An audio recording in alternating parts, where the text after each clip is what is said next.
കഠിന പ്രയത്നത്തിലൂടെ ചതുർഭാഷാ നിഘണ്ടു രചിച്ച തിരുവങ്ങാട് പപ്പൻ്റെ പീടികയ്ക്ക് സമീപം ഞാറ്റേര ശ്രീധരൻ ഇനി ഓർമ്മ. തമിഴ് മലയാളം നിഘണ്ടു, മലയാളം തമിഴ് തെലുങ്ക് കന്നഡ നിഘണ്ടുവിന് പുറമെ ഓർമ്മകളുടെ തിറയാട്ടം എന്ന ആത്മകഥയും രചിച്ചിട്ടുണ്ട്. അവിഭക്ത communist party Thalassery local committee അംഗം, NGO യൂണിയൻ സംസ്ഥാന കമ്മിറ്റി അംഗം, പുരോഗമന കലാസാഹിത്യ സംഘം ജില്ലാ കമ്മിറ്റി അംഗം എന്നീ നിലകളിൽ പ്രവർത്തിച്ചു. 86 വയസ്സായിരുന്നു.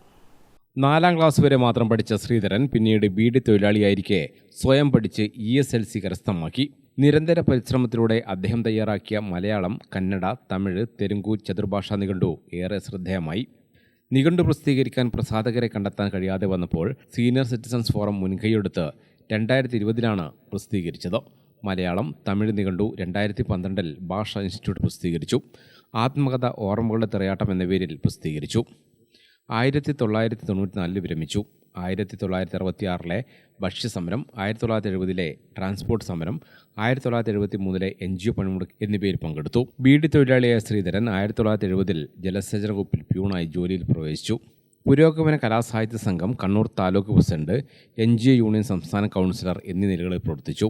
നിഘണ്ടു തയ്യാറാക്കാൻ ഞാറ്റേര ശ്രീധരൻ നടത്തിയ പരിശ്രമവും അദ്ദേഹത്തിൻ്റെ ജീവിതവും കോർത്തിണക്കി എഴുത്തുകാരൻ CV ബാലകൃഷ്ണൻ്റെ മകൻ നന്ദൻ നിർമ്മിച്ച വാക്കുകളെ സ്വപ്നം കാണുമ്പോൾ എന്ന ഡോക്യുമെൻ്ററിക്ക് 2022 മികച്ച വിദ്യാഭ്യാസ ഡോക്യുമെൻ്ററിക്കുള്ള ദേശീയ പുരസ്കാരം ലഭിച്ചു.